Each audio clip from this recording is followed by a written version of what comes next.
బతుకుడు waste. నేను బతకద్దు. నేను బతకకుండా మీరు మంచిగా కలిసి ఉంటారు కదా.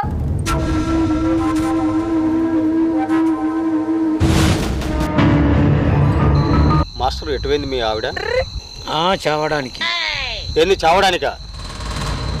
ఇంకా ఇక్కడే ఉన్నారు, వెళ్ళండి, వెళ్ళి కాపాడుకోండి. కాపాడతా కానీ ఫస్ట్ అయితే నువ్వు కళ్ళకి వెళ్ళి బయటికి రా. ఓ సారీ మాస్టర్, ఇది కళ కదా? మరే ఇది కళనే. సారీ మాస్టర్, మీ కథలో ఇన్వాల్వ్మెంట్ అయ్యి ఇప్పుడే జరుగుతుంది అనుకున్నా. తర్వాత ఏమైంది మాస్టర్? పైకి చూడు. తిరుపతి అన్న నా కొంప ముంచుది కానీ నేనెందుకు ముంచింది? గని నీళ్ళు నాగరెక్కడియే. ఆ ముంచుడు కాదన్న, నిజం చెప్పి లేనిపోని సమస్యలు తెచ్చినావు అంటాడు. అగో నిజం చెప్తే సమస్యలు వస్తాయా? మరే వచ్చినాయి కాదన్న. ఇప్పుడు ఆగిలే చచ్చిపోతే నీ పేరు